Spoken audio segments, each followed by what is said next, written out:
So hello investors, welcome to ThinkWiz. आज की इस वीडियो में हम एक सोलार कंपनी के बारे में बात करेंगे। ये कंपनी ऑलमोस्ट बैंक करप्ट हो चुकी थी और कर्ज के नीचे दबी हुई थी और इनके ऊपर बहुत सारा डेट था और कंपनी कॉन्टिन्यूसली लॉसेस पोस्ट कर रही थी। बट रिसेंट क्वार्टर में कंपनी ने after a long time profit post किया है और ये कंपनी कम्प्लीटली टर्न अराउंड हो चुकी है। तो आज के इस वीडियो में हम इसकी कंप्लीट जर्नी के बारे में बात करेंगे। कंपनी ने अपनी जर्नी में क्या क्या चैलेंजेस फेस किए, कंपनी का rise fall and again rise कैसे हुआ एंड आगे जाके कंपनी का फ्यूचर क्या हो सकता है।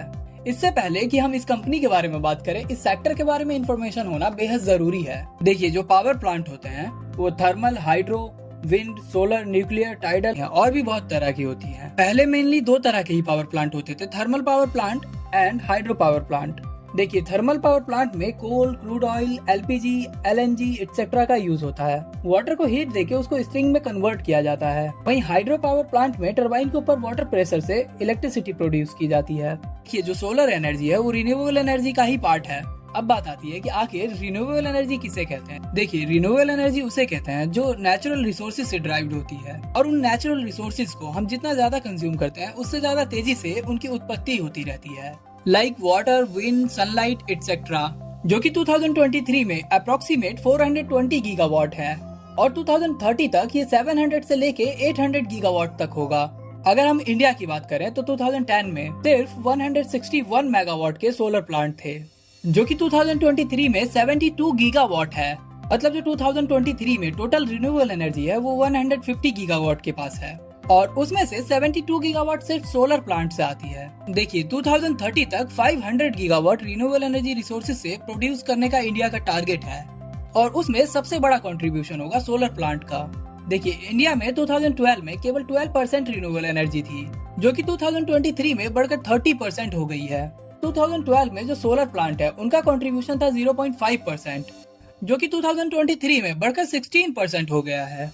और अगर ग्लोबली बात करें तो सोलर पावर प्लांट से प्रोड्यूस होने वाली एनर्जी सिर्फ 4% थी, जो कि 2023 में 50% हो चुकी है। देखिए, इन सब से एक क्लियर एंड बिग पिक्चर सामने आती है। ग्लोबली एंड इंडिया में भी हम रिन्यूएबल एनर्जी की तरफ तेजी से शिफ्ट हो रहे हैं और उस रिन्यूएबल एनर्जी में सोलर का कंट्रीब्यूशन सबसे ज्यादा है, अप्रोक्सीमेट 50% से भी ज्यादा है। तो देखिए, जो सोलर वाली कंपनीज हैं उनमें स्कोप तो है और बहुत ही तगड़ा स्कोप है और उसमें भी जो स्मॉल कैप मिड कैप वाली कंपनीज हैं उनमें सबसे ज्यादा स्कोप है। तो देखिए, इस वीडियो में हम जिस कंपनी की बात कर रहे थे वो है SW solar, Sterling and Wilson renewable energy. देखिए, ये जो कंपनी है वो solar, wind and battery storage plant establish करती है। मेनली ये दो तरह से बिजनेस करते हैं, EPC and O&M। EPC engineering, procurement, construction and O&M operation and maintenance. देखिए, EPC प्रोजेक्ट में क्या होता है, जो क्लाइंट है वो इनको सिर्फ कॉन्ट्रैक्ट दे देता है कि इस लोकेशन पे सोलर पावर प्लांट लगाना है। उसके बाद का सारा काम इनका होता है, डिजाइन, ड्राइंग, मटेरियल, लेबर, सारी चीजें। और जो इनका सेकंड वे ऑफ वर्किंग है वो है O&M, operation and maintenance of solar power plant. तो कंपनी मेनली इन दो तरह से काम करती है, EPC एंड O&M। देखिए, ये जो कंपनी है वो शाहपुर पलोंजी ग्रुप का एक पार्ट था और 2017 में स्टर्लिंग एंड विल्सन ग्रुप से इसका डीमर्जर हुआ। 2014 में इनके पास 0.3% मार्केट शेयर था, जो कि 2018 में बढ़कर 4.6% हो गया। रेवेन्यू 2014 में 2740 करोड़ की थी, जो कि 2018 में बढ़कर 8000 करोड़ की हो गई। सब कुछ बहुत ही अच्छा चल रहा था और कंपनी में बहुत अच्छी ग्रोथ हो रही थी। देन कोविड के टाइम से अब तक कंपनी ने कंटिन्यूअसली लॉसेस पोस्ट किए। कंपनी ने कंटिन्यूअसली 3 इयर्स 2021 से 2024 तक कंटिन्यूअसली लॉसेस पोस्ट किए हैं और 2024 के रिसेंट क्वार्टर में first time after a long time profit post किए हैं। इसका IPO 2019 में 780 रुपीज का आया था और उसके बाद इसके शेयर प्राइस वहां से गिरकर 80 रुपीज तक पहुंच गए। इन्वेस्टर्स की 90% वेल्थ वाइप आउट हो चुकी थी, लेकिन करंट टाइम में इसका शेयर प्राइस 759 के पास ट्रेड कर रहा है। देखिए, अब हम बात करेंगे कंपनी को आखिर कंटिन्यूअस लॉसेस क्यों हो रहे थे। देखिए, जो कंपनी के पास कॉन्ट्रैक्ट थे वो बहुत ही बिग साइज के थे और जो कॉन्ट्रैक्ट्स कंपनी ने कोविड से पहले साइन किए थे उनको कंपनी को कोविड के बाद भी एग्जीक्यूट करना पड़ा और इसकी वजह से ही सारी प्रॉब्लम्स अराइज हुई।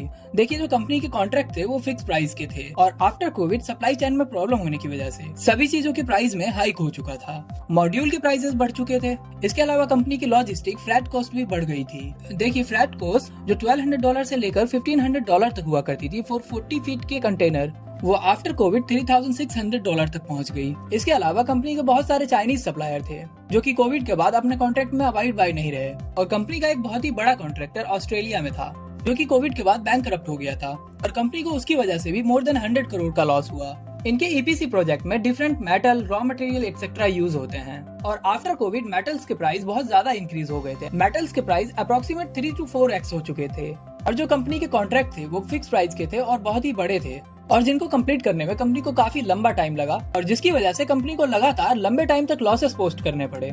लेकिन अब कंपनी में कम्प्लीटली टर्न अराउंड हो चुका है। देखिए, जब कंपनी ऑलमोस्ट बैंकरप्ट होने को थी उस टाइम पर रिलायंस ग्रुप की एक सब्सिडी रिलायंस न्यू एनर्जी ने इसमें 1100 करोड़ रुपीस की कैपिटल इन्फ्यूजन की और इस कंपनी में प्रेफरेंशियल शेयर्स बाय कर लिए।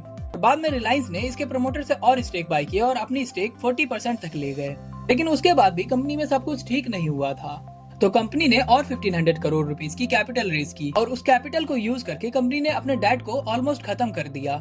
कंपनी के पास 2000 करोड़ रुपीस की डेट थी जो अब 2024 में 116 करोड़ रुपीस की है। और मोस्ट इम्पोर्टेंट थिंग, पहले कंपनी का फोकस कम्प्लीटली इंटरनेशनल था, लेकिन अब कंपनी का फोकस डोमेस्टिक मार्केट पे शिफ्ट हुआ है।